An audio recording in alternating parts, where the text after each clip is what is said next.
What's going on, ladies and gents?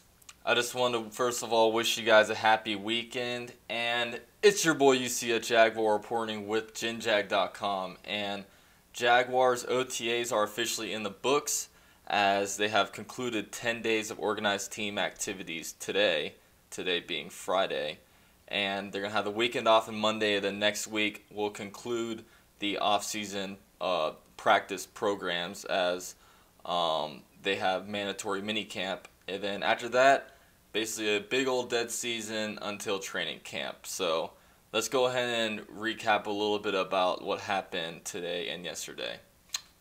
Enjoy!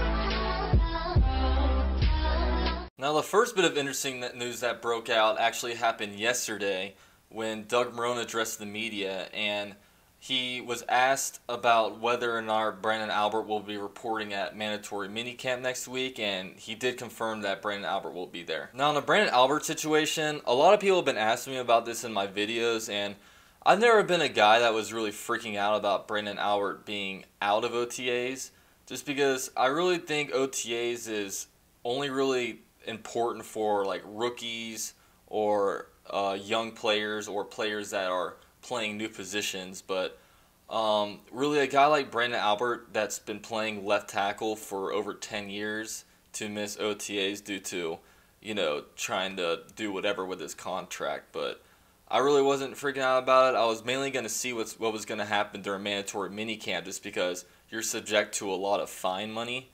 And if he was willing to risk being fined that money, then it would really show that he's serious about trying to get that new contract. It's really going to be interesting to see what happens with our offensive line once training camp starts, just because I don't think we're going to be really seeing much when it comes to knowing what our offensive line is going to look like day one out of what comes out of minicamp next week. But it's going to be an interesting dynamic, just because I think that Brandon Albert's definitely going to be playing left tackle, just because that's what he's played his whole career. That's what they traded him for, and you just got to be kind of fair to Brandon Albert, who's a veteran, who pretty much got traded and accepted the trade and everything, and you're going to bring him over here and teach an old dog new tricks and have him play guard. I just don't see that really being the dynamic or the approach that they take, but it's more so what they do around him, just because I think Cam Robinson absolutely needs to get on the field. Now, I don't know if that's going to be at left guard. That's where I would put him, and then slide him over at left tackle once they decide Brandon Albert's about his expiration date, or even put him at right tackle, just because Cam Robinson, I think, will be a very, very good run blocking player. And that's the side that you want to have your best run blockers on, and you want to have the best pass blockers on the left side to protect the quarterback's blind side. But that's one of my more intriguing storylines heading into training camp. But in other news, Calais Campbell spoke to the media, and it's interesting hearing from these guys, since he's a vet, he's been in the league for a while, he's been on winning teams, he's been on very good defenses, so it's a lot like bringing a Malik Jackson factor like last year, bringing in a player that's just had a ton of experience and is really there to teach and help out a bunch of the players and to play at a really high level for us. Now, it's interesting, he was asked a lot about different players on the defensive line. When he was asked about Duwan Smoot, our third-round rookie, he said a lot of potential. When he was asked about Yannick Ngakoue, he said that he was hungry. But when he was asked about Dante Fowler Jr., it was interesting because he said that he's the most athletic player that's on the field. No, I'm not doubting what he's saying here, just because Dante Fowler is honestly pretty damn athletic. I mean, when he played on Florida, he played all over the field. He was all over the place. He rarely really had his hand in the dirt and whatnot. He was just usually playing on a two-point stance. So really he was like just a ranger, just being like, okay, there's the ball, now go get it. And that fit a lot into his strengths on a team this year, as he was really best when he was against the run, when it was mostly just instinct and playing with a high motor and just getting to the ball carrier. But the thing is, that's not what the Jaguars drafted him to do. The Jaguars drafted him to be a hand-in-the-dirt 4-3 defensive end who is going to be a double-digit sack guy every year. I mean, that's why they picked the number 3 overall. They didn't do that because he's a good run-blocking dude. But the thing about Dante is he has a lot of work to do when it comes to really refining his pass rushing technique because, like I said, when he was on Florida, he really wasn't playing with his hand in the dirt very much, and he really rushed the pass rusher. He was able to get to the quarterback just because he was just such a physical beast that he really didn't need that much technique. But then everyone knew that when he was getting drafted that he was a raw prospect, that he was going to need some developing.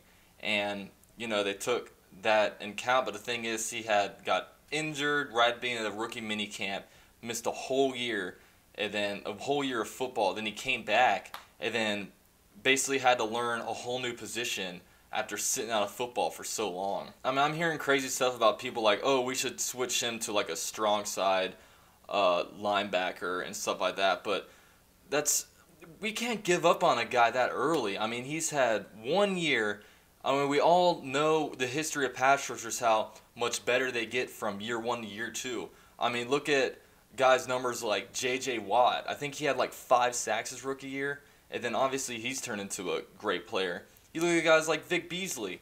Everyone was labeling him as a bust when he came out of Clemson and went to the Falcons, but you know, his first year he didn't produce that many numbers. But you saw him this year. I mean, he was a great player. I mean, even Mac didn't have that many sacks his rookie year, but just that second year is really where these players can figure out what they need to work on and go out there and get it done. And I trust that Dante wants to be great. I mean, I've heard this guy in press conferences. This guy has obvious passion, and guess what happened to him last year?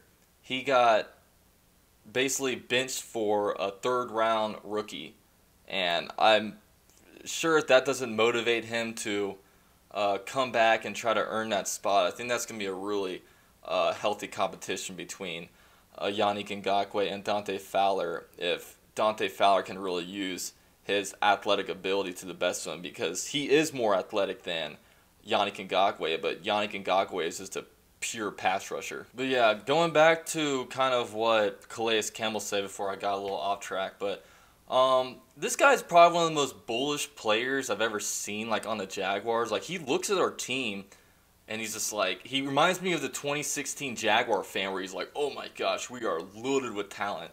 But this year, I think a lot of Jaguar fans are just tempered because we were like, okay, we may be great on paper, where did that get us last year? So talk is cheap, give it to us, you know, in real game production. And to add on what he said that we're especially stacked on the D-line, and I really hope so, because last year, a lot of people forget the fact that last year we really didn't have all that good of a pass rush. I mean, we had not Dante Fowler, we had Yannick Ngakoue play pretty good, we had Malik Jackson play pretty well, but we just didn't get to the quarterback enough on third down, and that's what's going to make your defense great. It all starts on the defensive line and being able to get to the cornerback, to force that ball to come out about a half a second earlier, to help the cornerbacks get their hand on the ball, you know, cause some disruption to quarterback. And as you know, just like the offense, it's the same thing with the defense, man. It all starts in the trenches. But I think Campbell's going to be a great addition for our team.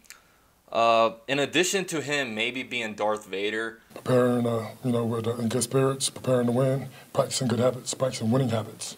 I think he has a lot to offer just in terms of experience, and he had, I think, like 9 sacks last year. And if you added a 9-sack player on our team from last year, we would have been, I think, a lot better of a team. But you know, we can only hope that he comes in and has a Malik Jackson type impact that he had last year on the D-line. So yeah. But with that said, this is y'all's boy UCF Jaguar reporting with Generation Jaguar. Thanks again so much for tuning in. I'll be coming out with more videos next week. You know, we have mandatory mini camp from Tuesday to Thursday, and then we have the dead period. But this channel ain't gonna be dead. It's gonna be lit. So you can find me, obviously, on my YouTube channel. I'm also at GenJag TV, so y'all can find my stuff on there. And yeah, once again, This is y'all's boy UCF Jaguar reporting with GenJag.com, and I'm out. Guys, I'm out here with my friends from Negril, Jamaica. Here's the message to Jaguar fans. Ready? Duval!